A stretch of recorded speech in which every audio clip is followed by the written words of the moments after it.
nuestro medio no es muy frecuente, debido a que esta parasitosis o el parásito mismo no está muy difundido entre los animalitos, ¿no? Si bien existe los problemas de desparasitación, el cuidado que ya se tiene con los animales, hace que esta parasitosis sea poco frecuente, sobre todo en nuestro medio, pero en el trópico, en lugares cálidos, es bastante frecuente. En lugares donde hay arena es bastante frecuente, ¿ya? Y es una parasitosis donde el hombre actúa como hospedador intermediario accidental. Sin embargo, los parásitos que alberga son, ¿no es cierto?, parásitos de los mejores amigos, ¿no?, tanto del gato como del perro. En esta oportunidad vamos a hacer una mención rápida de estas zoonosis, que son parásitos de los animalitos y que se asemejan en cuanto a patología, en cuanto a ciclo biológico, a los parásitos que normalmente nosotros tenemos, ¿de acuerdo? Una de las patologías se conocen con el nombre de larva migrans, tanto cutánea como visceral. Dependiendo de los parásitos, pueden ser cutánea o puede ser visceral. Larva migrans, su nombre dice larvas migrantes, ¿no es cierto? Vamos a empezar por la larva migrans cutánea. Es una geohelminthiasis que forma parte del complejo síndrome de las larvas migratorias. Nosotros a lo largo de la parasitología que estamos viendo ahora,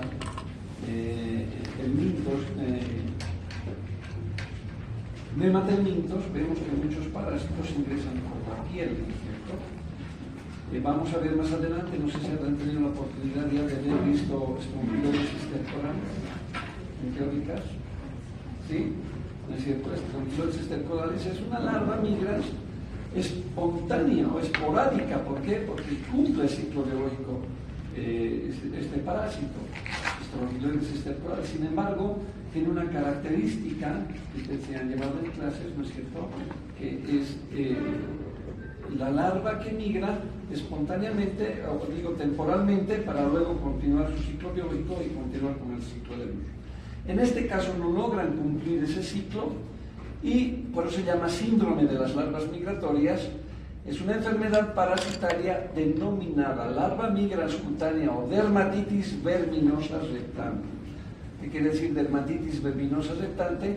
Que se produce una lesión a nivel dérmica por la migración de estos parásitos, que son serpiginosas o verminosas, ¿no es cierto?, en forma de S, y que van avanzando de acuerdo a la motilidad que tienen estas larvas. Dos son los parásitos importantes: Ankylostoma caninum y Ankylostoma brasiliensis. Estos dos parásitos, ¿no es cierto?, son los parásitos anquilostomidios de los perros y de los gatos. Nosotros ya hemos llevado Ankylostoma duodenal y Necator americano, han llevado ya eso en clases, ¿verdad? Son parásitos que viven en el intestino delgado del humano, ¿no es cierto?, producen anemia, tienen dientes, tienen placas cortantes dependiendo de la especie, ingresan por la piel, ¿no es cierto?, las larvas filariformes, cumplen un ciclo biológico con el ciclo de luz, producen neumonía de Loeffler, que ustedes ya saben eso en Ankylostoma. Estos anquilostomas son primos hermanos del Ankylostoma duodenale y del Ankylostoma Necator americano, y producen la misma sintomatología y el mismo ciclo biológico, pero en los animales. Obviamente los perros no van a estar tosiendo, no escuchamos toser a los perros, pero tienen que ver. ¿Es por qué? Porque las larvas están pasando por los pulmones de los perritos o de los gatitos. Sin embargo, ahí cumplen el ciclo biológico completo. Y cuando son eliminados en las heces fecales a través de los huevos, estos anquilostomidios, al igual que el Ankylostoma duodenale y Necator americano, desarrollan las larvas, ¿no es cierto?, en el medio ambiente, las larvas rhabditoides primero y luego las larvas filariformes. Estas larvas filariformes son la forma infectante de estas especies para el perro y para el gato. Pero estas larvas filariformes pueden invadir la piel del humano. Tienen esa capacidad de, por penetración activa, entrar a la piel, pero no van más allá de la dermis, se quedan en la dermis. Por eso se llama, ¿no es cierto?, dermatitis verminosa irritante. Ahí se quedan las larvas filariformes, no son capaces de penetrar al tejido y llegar a los vasos para cumplir el ciclo de luz. Por lo tanto, se rompe el ciclo biológico, ¿no es cierto?, y se convierte el humano en un hospedador intermediario accidental. Estos parásitos, sin embargo, no mueren rápidamente. Quieren buscar entrar en el organismo y empiezan a formar, ¿no es cierto?, surcos o levantamientos a nivel de la dermis, ¿no es cierto?, que son muy pruriginosas. Y de ahí el nombre de larva migrans cutánea, porque estas larvas migran a través de la dermis, a nivel cutáneo, ¿no es cierto? Entonces, estos dos, Ankylostoma caninum y Ankylostoma brasiliensis, son los principales agentes etiológicos y se encuentran en áreas contaminadas por heces de gatos y perros. Entonces, parasitosis es el cuadro ocasionado por los estadios larvarios de los nematodes, Ankylostoma brasiliensis y Ankylostoma caninum. Hay otros, como el Mulcinarias stenocéphala y el Ankylostoma tubaiforme. Varios anquilostomas de otros animalitos mamíferos. Cumplen su ciclo directo en animales y parasitan accidentalmente en el humano por penetración activa a través de la piel interna. Lo mismo que hacen, ¿no?, las larvas filariformes de Ankylostoma duodenale o Necator americana.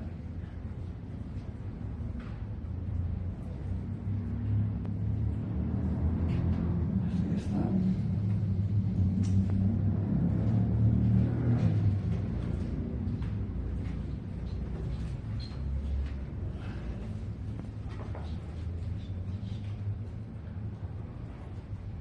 El ciclo de vida. Los parásitos adultos, tanto Ankylostoma brasiliensis o caninum, se encuentran en el intestino delgado de los perros y gatos. Copulan, ponen huevos y salen con las heces fecales. Al ponerse en contacto con la tierra húmeda, los huevos maduran y eclosionan las larvas L3, ¿no es cierto?, larvas filariformes. Estas larvas penetran por la piel del hombre, que no es su huésped habitual, y no realizan su ciclo normal, sino que reptan por la piel produciendo este signo. En los perros y gatos, que son sus huéspedes normales, sí llegan al intestino delgado, donde se transforman en adultos para cerrar el ciclo. Producen exactamente lo mismo que producen en el ser humano las larvas o los parásitos que he mencionado.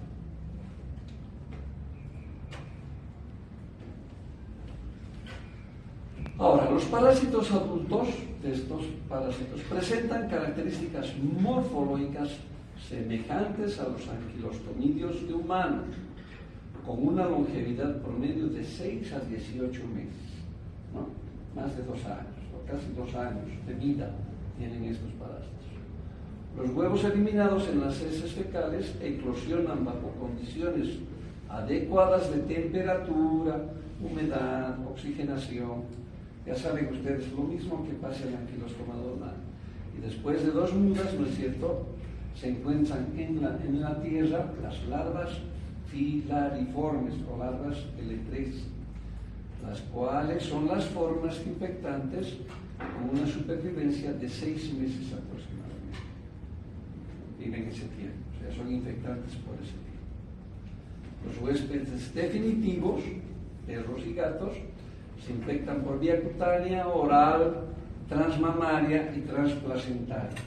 Porque no ocurre en el humano, ¿no es cierto? Pero en los animalitos, en los gatitos y en los perritos, puede pasar por la leche o bien por la placenta. Por eso es que muchos perritos nacen ya infectados con estos parásitos. Desarrollando la forma adulta en el intestino, ¿no es cierto?, de canes y felinos, madurando más o menos en 4 semanas.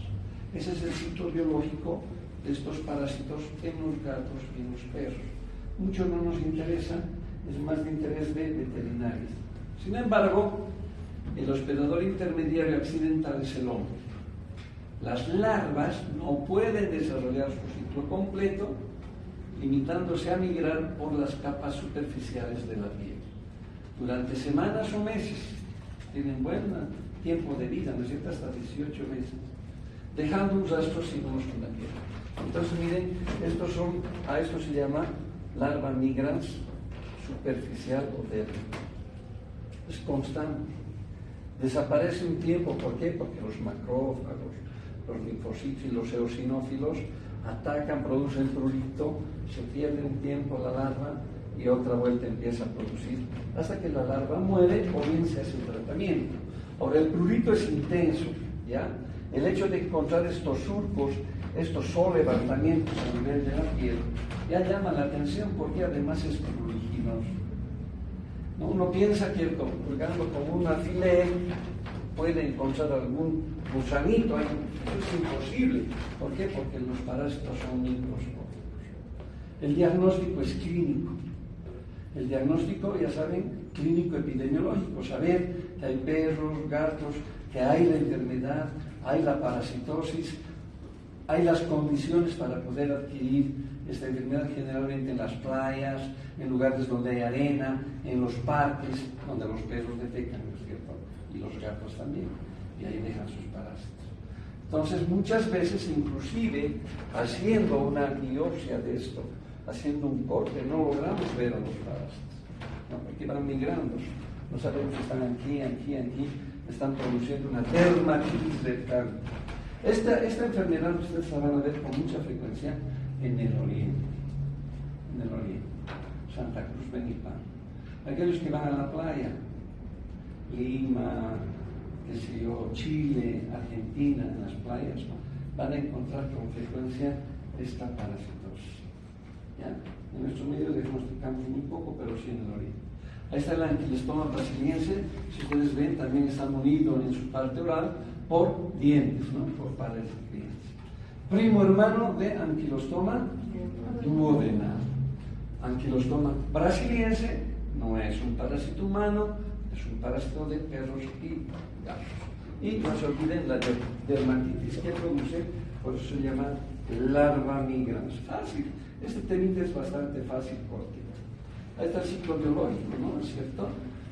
La larva rabitoide se convierte en larva filariforme, entra por piel de los gatitos, se produce todo el ciclo que no lo vamos a ver porque eso es estudio de veterinario, pero produce exactamente lo mismo que anquilostoma duodenal.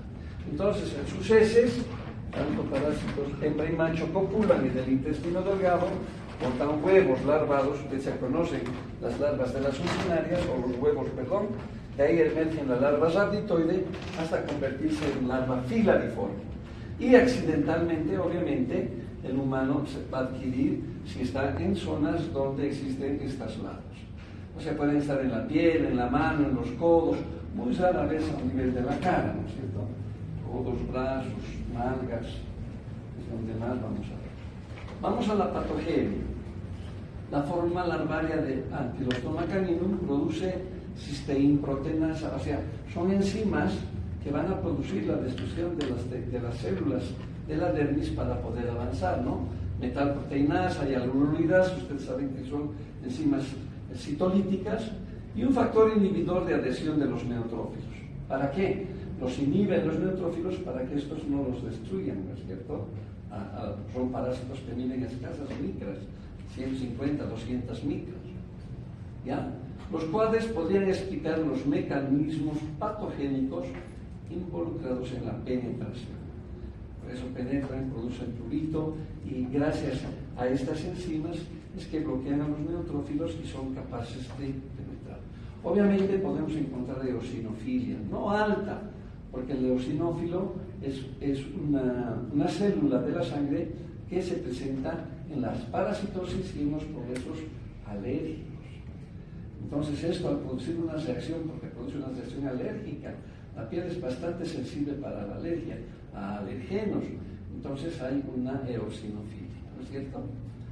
En los cortes histológicos por donde migran las larvas, se observan eosinófilos y células mononucleares, tratando de eliminar el parásito. Pero gracias a estas enzimas no son posibles ser digeridas. Los signos y síntomas pueden presentarse durante el transcurso de la primera semana o hasta 50 días después de la exposición. O sea, uno puede viajar, digamos, al oriente, puede ir a las playas, y una vez que llega acá, ¿no es cierto?, se produce.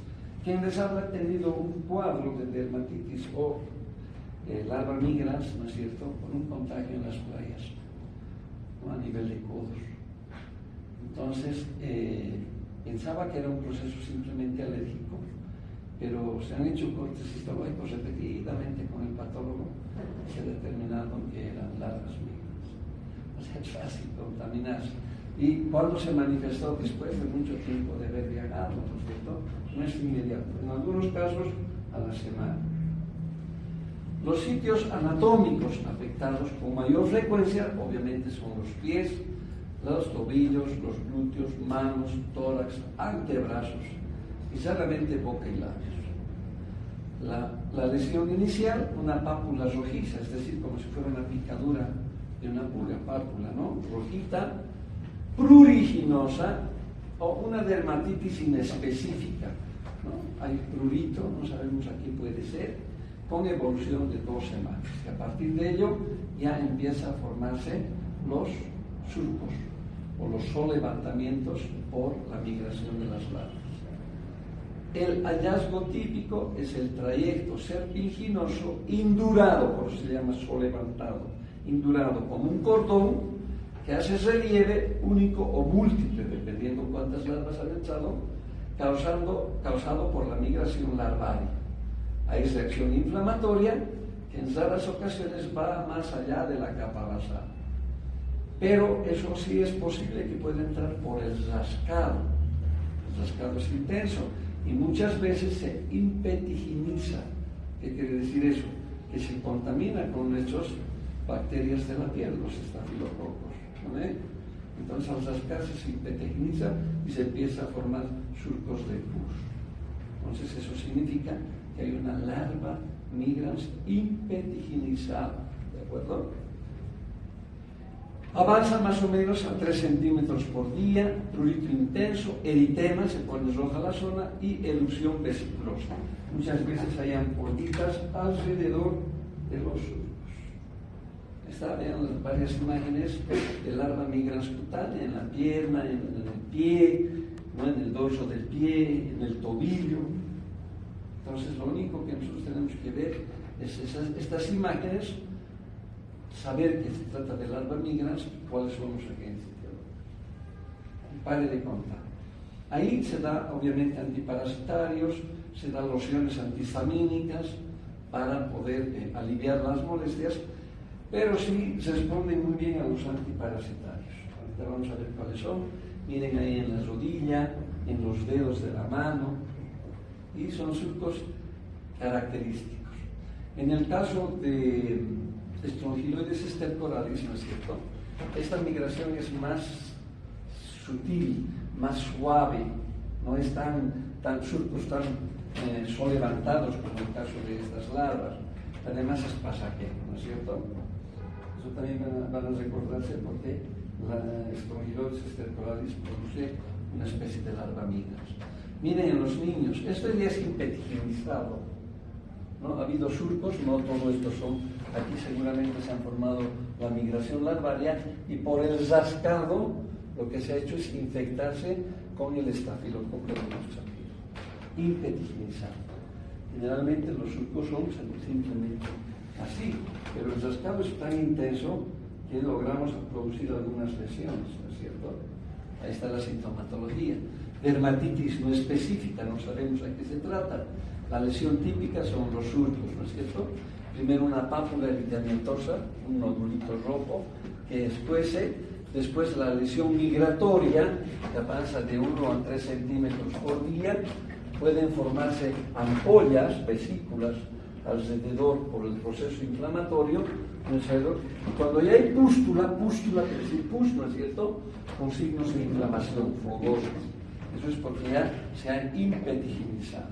Entonces, más o menos, esta sería la evolución desde el momento en que entra el parásito hasta el momento de la sobreinfección con bacterias por el rascado. A veces es inespecífica, o sea, no sabemos a qué se debe. que lo tenemos que utilizar. Ahí está el diagnóstico.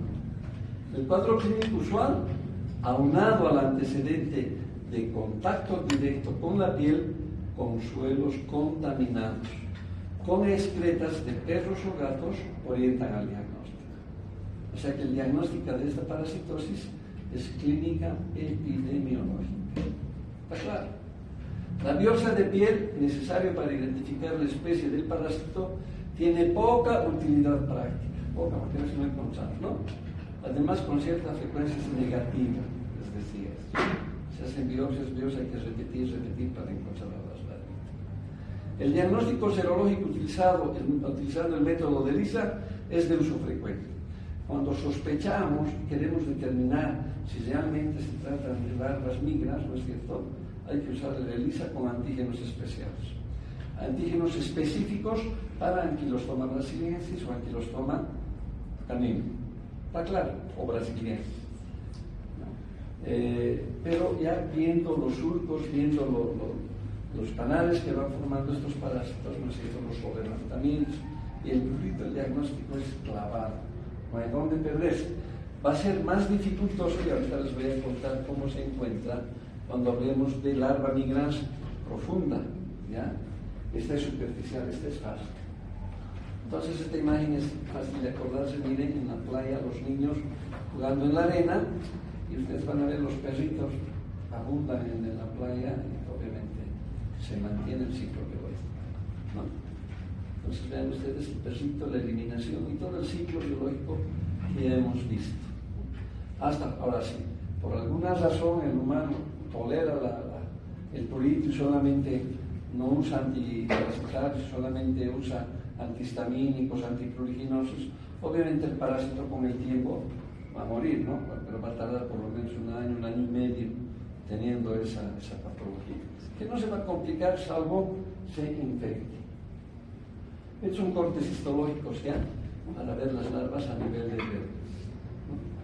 Las larvitas. Ahí van avanzando y ahí se quedan las larvas filariformes. Vean ustedes, hay tratamiento. El medicamento de elección, el albendazol. Dosis de 400 miligramos día durante 3 a 5 días. Albendazol. También sirve la ivermectina. Se usaba harta la ivermectina, ¿no? ¿Para qué? Para el COVID. Dosis única de 200 microgramos por kilo peso. Y el tratamiento sintomático con el uso de antihistamínicos.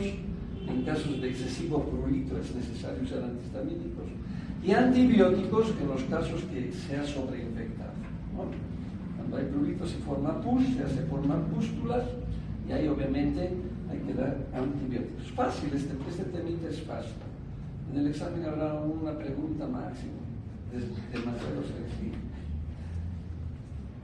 La profilaxis. En zonas endémicas, tratamiento periódico de perros y gatos a partir de las 4 semanas de edad. ¿Por qué? Porque hemos dicho que esta parasitosis puede ser heredada de la madre por la placenta o por la leche, ¿no es cierto? Desparasitación periódica mínima 2 veces al año. Evitar el acceso de los animales a áreas de juego como playas de arena. Educación a la población en la crianza e higiene de sus mascotas y eliminación adecuada de sus excretas. Debe actuar, y hay una ley, ¿no es cierto?, que nos indica que debemos limpiar las excretas de nuestros animales. Hay lugares específicos para hacer pasear y que los pecitos hagan sus necesidades. ¿Está claro hasta ahí? ¿Alguna pregunta? Súper sencillo. Ahora, la larva migrans visceral es otro parásito, pero que en vez de entrar por la piel, entra por vía oral. Estas son parientes del Ankylostoma duodenale policator americano, no se olviden. Pero el que va a producir larva migrans visceral es un parásito que entra por vía oral. Ahora, ¿quién es el agente etiológico?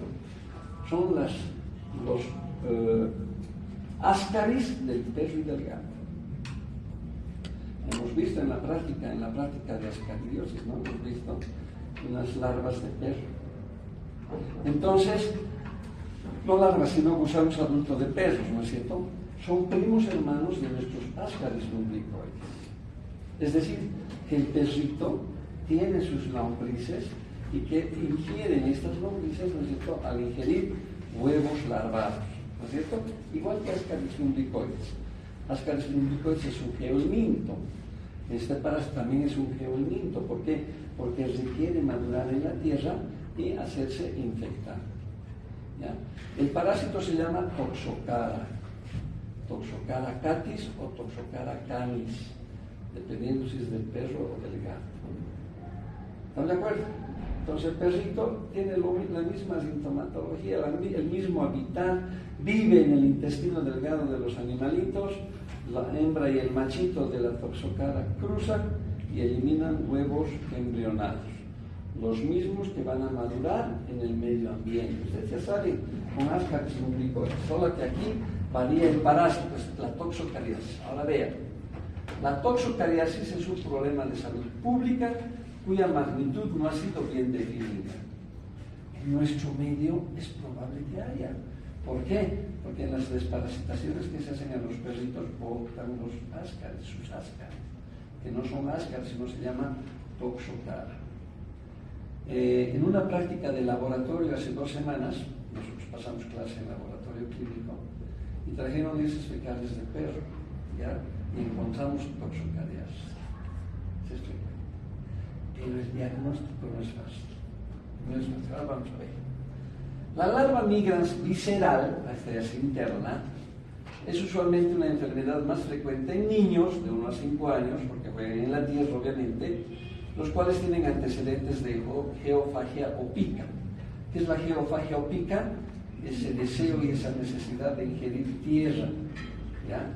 Es muy frecuente en Ascaris lumbricoides, es muy frecuente en Strongyloides stercorales, es muy frecuente en Ursinarias, en Trichuris trichura. Todos esos nematelmintos producen geofagia opica. La larva migrans ocular se da en niños mayores entre 5 y 10 años y adultos. Poco frecuente, ¿ya? Muy rara larva migrans ocular. La prevalencia obedece a que la transmisión se ve favorecida por la humedad y una temperatura ambiental alta. Entonces, es mucho más frecuente, se transmite con más facilidad en lugares húmedos y cálidos. Ayuda, como el Ascaris lumbricoides, Trichuris, ustedes saben, es mucho más frecuente en lugares cálidos, ¿no es cierto?, en nuestro país.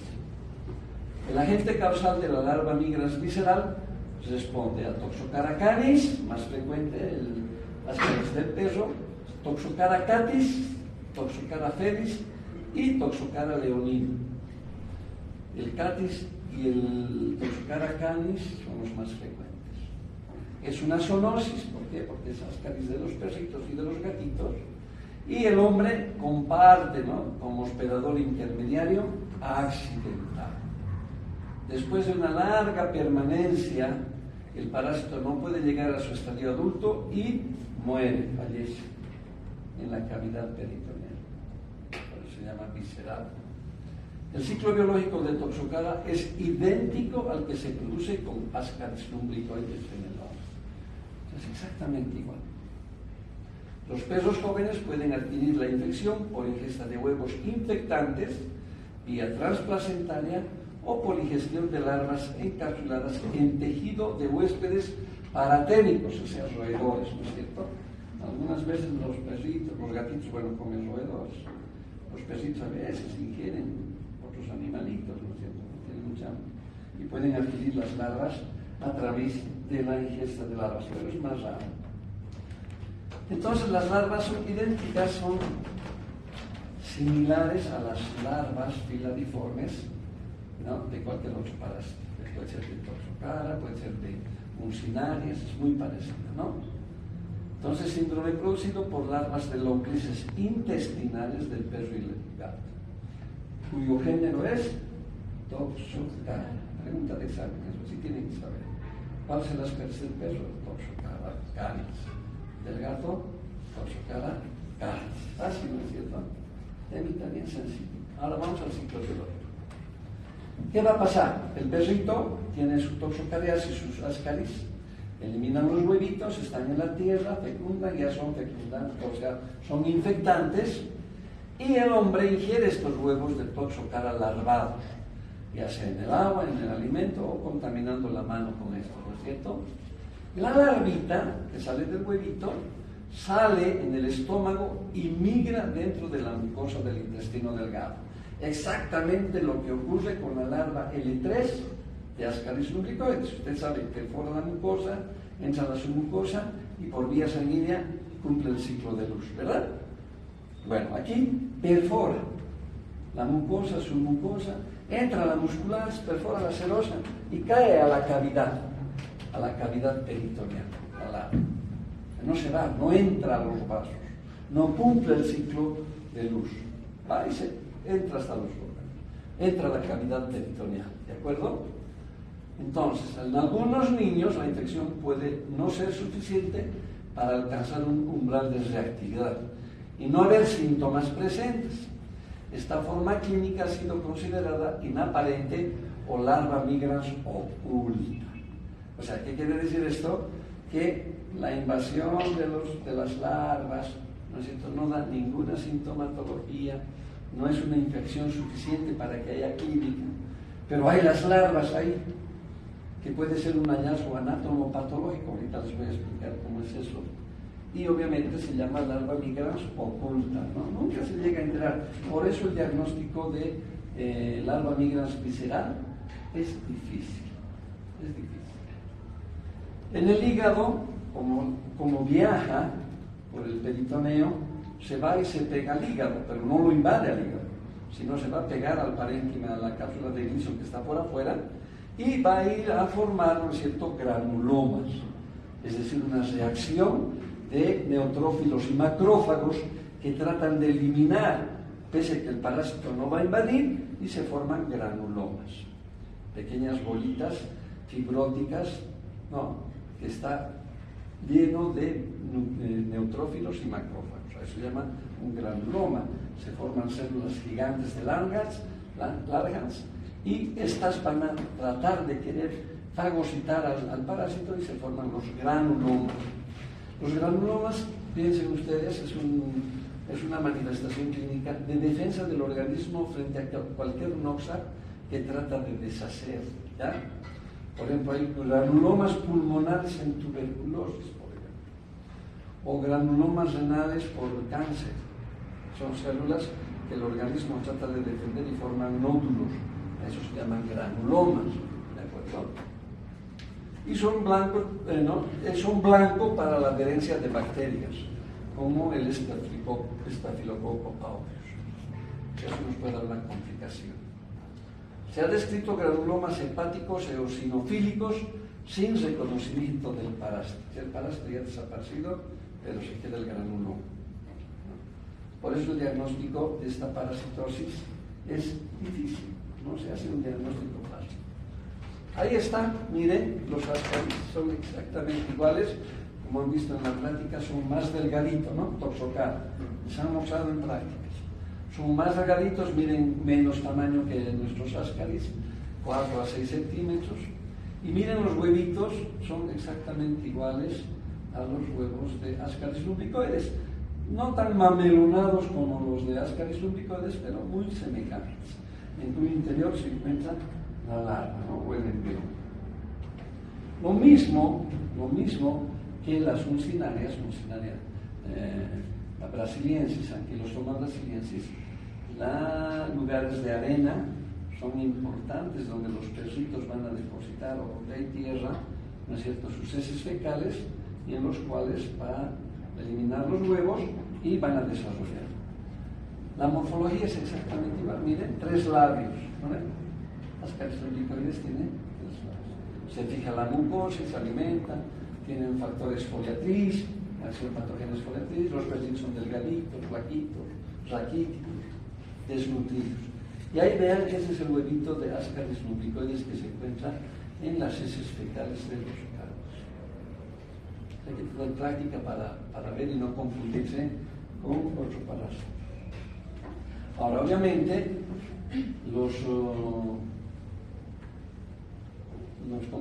veterinarios que hacen estudio en las heces fecales de los animales son muy expertos en reconocer estos huevitos, ¿no es cierto? Nosotros casi no vemos, en laboratorio casi no se ve, pero sí en prácticas en nuestra universidad, como tienen que estudiar los muchachos, hacer certificados de aves, certificados de perros, y hemos tenido la suerte de encontrar toxocarias. La enfermedad está presente. ¿No es cierto? Ahí está el ciclo de la toxocariasis, penetran al intestino y hacen migración. Se llama visceral porque pueden ir por la cavidad, pueden irse al páncreas, pueden irse al vaso, pueden irse a los riñones, pueden ir a los pulmones, ¿no es cierto? Sistema nervioso central y masa es casi poco probable. Generalmente estas larvas les gusta migrar por el espacio peritoneal. Ahí es donde generalmente se encuentran los granulomas, ¿no? Yo nunca he visto un caso o he escuchado un caso de toxocariasis o larva migrans visceral a nivel de corazón, pulmones, no he escuchado ni hemos leído. He tenido mucha experiencia cuando estudié en el exterior, sobre todo en Chile, es muy frecuente la toxocariasis. Y he tenido la suerte de hacer diagnóstico de esta enfermedad en clínica. O sea, cuando estábamos haciendo pasantía por consultorios, ¿no? Yo en mi vida de profesional aquí habíamos hecho un diagnóstico de toxocariasis, ¿no? Y es difícil, hasta la fecha no se hace. ¿Ya? Antígenos para toxocariasis creo que no tenemos porque es una enfermedad que se puede sospechar dependiendo la epidemiología. Les voy a dar un ejemplo para que ustedes tengan una idea. Si ustedes van a Lima o van a Chile o a la Argentina, ¿no es cierto? Hay una gran población de gatos. Estoy hablando de países vecinos. Gatos. En La Paz, en Bolivia también hay gatos, pero no en la cantidad que hay en esos países. ¿De acuerdo? Entonces vamos a retroceder en años y en esos países se estudiaba y se diagnosticaba con mucha frecuencia una enfermedad de los gatitos, que ustedes lo van a llevar más adelante, y que se llama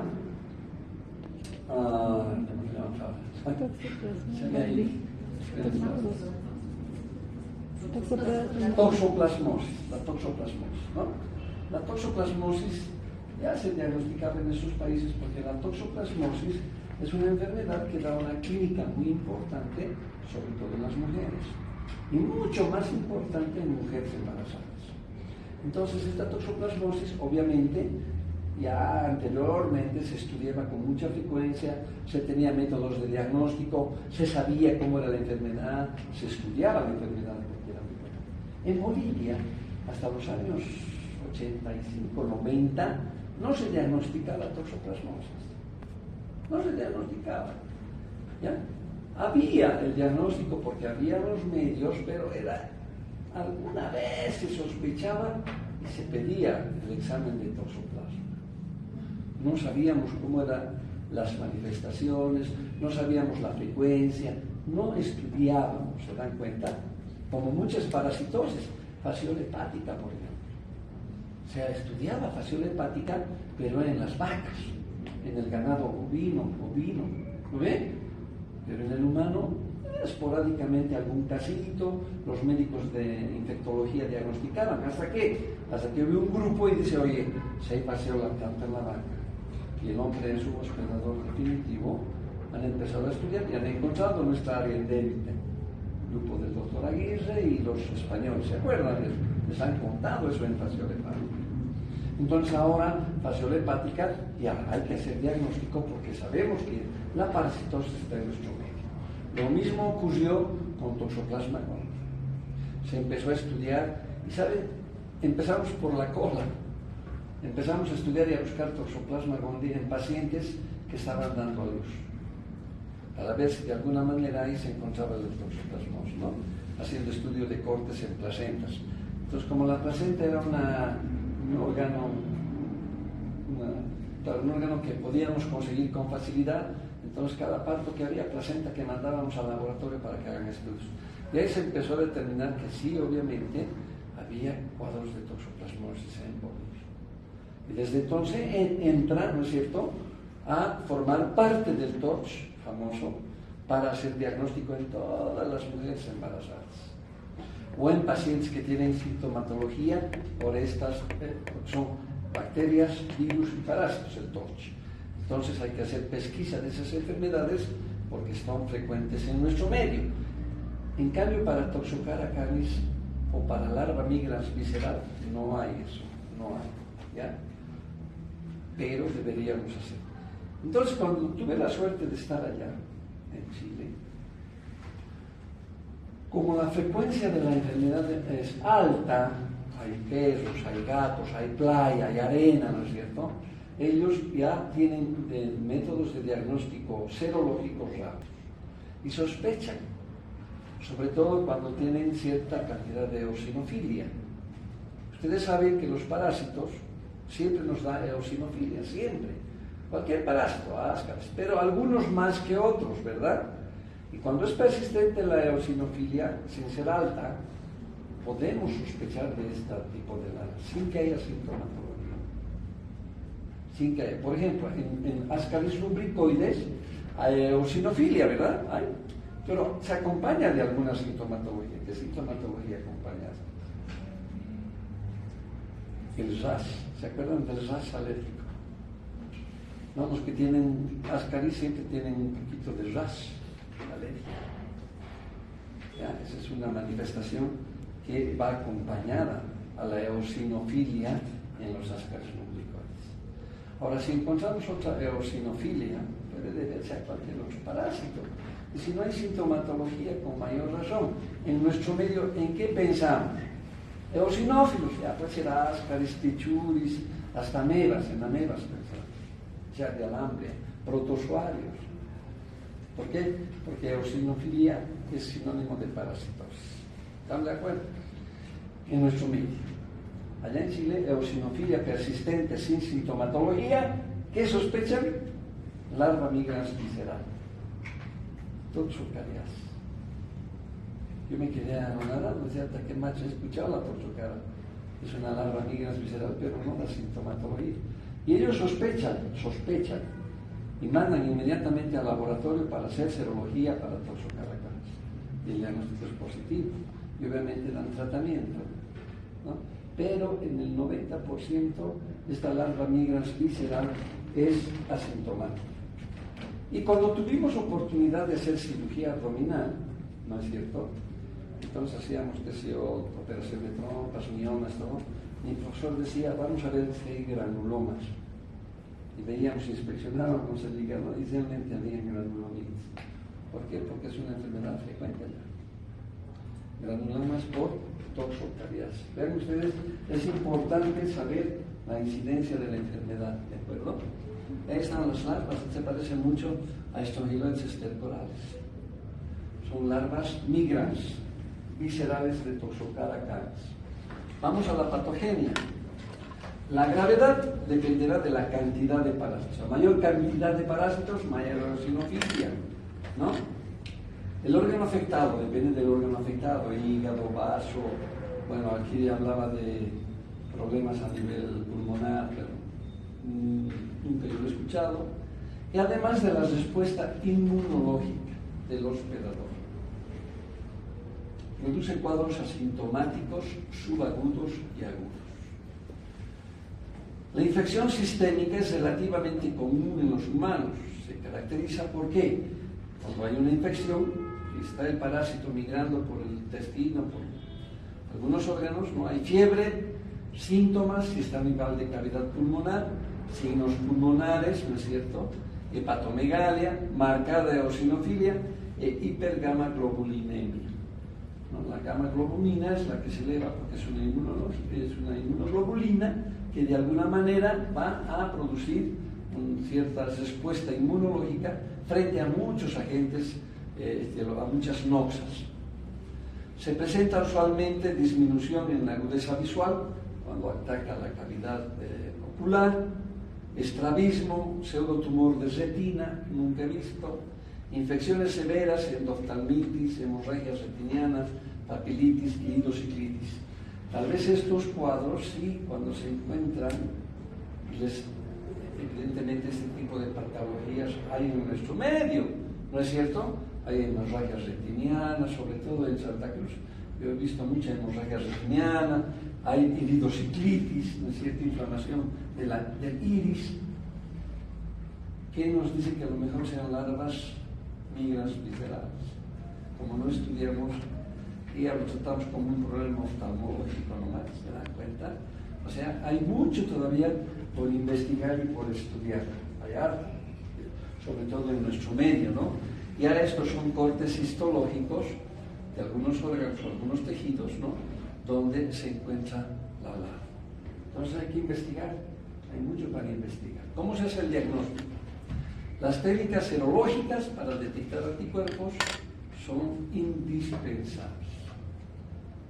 No hay otra forma, no hay ni radiografía, ni ecografía, ni clínica siquiera, ¿no?, porque eso es sintomático. Produce anticuerpos excretores, ¿no? Productos son usados en la técnica de ELISA para toxocariasis, con alta especificidad y buena sensibilidad. Hace detección de anticuerpos IgG, IgM e IgE, que son las que actúan superficialmente, las que no están dentro de los órganos. Western blotting, que es una prueba específica para inmunoglobulina G, para los inmunodiagnósticos de toxocariasis humana, se usa con alta sensibilidad y especificidad, evitando problemas de reactividad cruzada, es decir, de que pueda ser por otro parásito y nos dé falsos positivos, ¿no?, o falsos negativos, con sueros infectados con otras enfermedades por helmintos. Generalmente nosotros no hacemos detección del helmintiasis por serología, ¿no ven? No se hace, chicos. En el examen no les van a preguntar eso. ¿Por qué crees que no se hace diagnóstico serológico para el helmintiasis en nuestro medio? A ver, una idea. ¿Quién me puede decir? Hay antígenos, hay coproantígenos, pero no se hace. Y el profesional idóneo nunca lo va a pedir. ¿Por qué cree, señorita? Porque se encuentran las vísceras. ¿Fuerte? Porque se encuentran las vísceras. No. En general, para los helmintos, ascaris, succinar, todo lo que estamos viendo, enterobios, todos los bichitos que vamos a ver, gusanos redondos, no se hace. No se hace. ¿Por qué cree? ¿Reacciones cruzadas? A ver. ¿Por las reacciones cruzadas que puede existir? Fuerte. ¿Por las reacciones cruzadas que puede existir? No. Que nos puede dar respuestas por infecciones cruzadas, ahí lo dice. Cierto. ¿Por qué más? Porque los parásitos helmintos gastrointestinales, generalmente en el humano, ¿no es cierto?, se diagnostican fácilmente por un diagnóstico coproparasitológico. Son parásitos gastrointestinales. El 90%. ¿No ven? Entonces, ¿qué vamos a pedir en serología? Mejor le pido un examen coproparasitológico seriado, por ejemplo. O hacer un coproparasitológico con enriquecimiento, que ustedes ya han visto. Técnica de Cato, técnica de Ricci, para concentrar y ver y encontrar. Entonces el diagnóstico es súper fácil. ¿Para qué vamos a estudiar serología? Es utilizar mucha tecnología para un diagnóstico sencillo, sobre todo en nuestros parásitos que son intestinales. Cuando veamos parásitos hemotisulares, por ejemplo, que también se tienen que ver en forma directa, exámenes directos, pero sospechamos, por ejemplo, Chagas.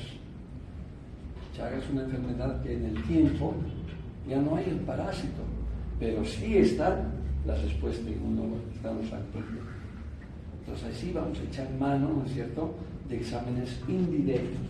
En este caso, es técnica del Western blotting, Western blot, que se usa específica, altamente específico y además de alta sensibilidad para diagnosticar toxocariasis. En nuestro medio podremos hacer. Nosotros podemos comprar estos sets y empezar a estudiar para ver si realmente hay o no hay toxocariasis, pero no lo hacemos porque como son asintomáticos, a lo mejor vamos a gastar mucha tecnología y encontrar poco, pero así son los estudios son caros, ¿no? Sería una buena forma, ahí tienen un puntito para que ustedes puedan investigar, hacer trabajos, ¿no? Entonces los factores de riesgo, ¿cuáles son los factores de riesgo? En el caso de las ursinarias brasiliensis, ¿no es cierto?, las funcionalidades del perro del gato, caminar descalzos. Un factor de riesgo. Suelos contaminados, arenas, playas. Ten mucho cuidado. Cuando vamos al oriente, nosotros nos sacamos los zapatos y andamos descalzos. Y están en suelos contaminados y estamos sumando este factor de riesgo. Zonas tropicales y subtropicales. ¿No es cierto? No sacamos los zapatos, que nos queman los pies. Parques con gatos y perros. Que hay lugares de arena. ¿No es cierto? Y casas con gatos y perros. Hay que tener mucho cuidado si el perrito no está desparasitado, si el gatito no está cuidado adecuadamente, son factores de riesgo. Solamente eso, nada más.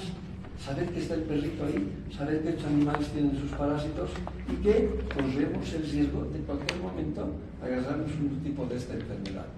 Más la toxocariasis, más, ¿no es cierto?, la larva migrans visceral, más, porque hay más de esos parásitos, más que los otros, más tropicales, que están por ahí. Pero además, no se olviden, son asintomáticos. Me gustaría que muchos de ustedes vayan al laboratorio y se hagan hacer un examen de hemograma completo. A ver, ¿cuántos tienen eosinofilia elevada? Para algún parásito, seguramente. Seguramente. Y eso es todo. Nada difícil. ¿Saben? Preguntas. Aquí lo que tenemos que saber es Toxocara canis, Toxocara canis. ¿No es cierto? Anquilostoma brasiliensis, Anquilostoma canis, ¿no es cierto? Brasiliensis, y que son hospedadores, nosotros somos hospedadores nada más, chicos, gracias por haber venido, por lo menos a mi clase me di más de 5. En la anterior clase habían venido 5 muchachos, 5. No es posible. Por eso ahora en la reunión nos han indicado que las clases lo que se da, ahí que ya no se da papel, ya no se da tema. Ustedes graban, sacan. Los que han venido y han estudiado y tienen el tema, les va a ir bien. No solamente mi tema, ni los otros temas. Vengan a clases. Aunque no copien, porque eso lo van a encontrar en los libros, pero atiendan, vean imágenes, vean las conversaciones. Eso es importante para ti. ¿Ok? Dime. Como medida de profilaxis, ¿podría estar bien desparasitación pasiva? Claro. Uno de los para controlar, sobre todo las enfermedades, son las desparasitaciones. ¿No ven? Pero son, serían efectivas, ¿Cómo? serían muy efectivas, pero no tendría mucho impacto. No, tiene, obviamente. Por ejemplo, hoy los animalitos ya de nacimiento, hay veterinarios miles. ¿Qué hace cuando uno compra un animalito o tiene un animalito? Lo primero que hace es desparasitarlo, ¿verdad? Ya, está desparasitado, decimos, pero no nos damos cuenta que cuando vamos al campo, cuando nos llevamos a otro lugar, pueden parasitarse. Pero ¿qué pasa? Hay programas de vacunación y desparasitación para animalitos. ¿Ven? Creo que 1 vez al año o 2 veces al año. Entonces vengan, traigan a su perrito. De esa manera están no solamente vacunando, sino también desparasitando. Más la vacunación que la desparasitación. Ahora hay vacuna para la rabia, hay vacuna para la gripe perruna, no sé, creo que hay una vacuna que tiene 5 agentes patógenos. Entonces hay que cumplir con eso. Y como medida de control, andar con sandalias. Sí, eso es una medida de control, sobre todo en lugares donde hay arenales, donde sabemos que hay defecación al medio ambiente, aunque es un poco difícil, te diré. Porque a quién no le gusta andar descalzo en la arena, y más en la playa.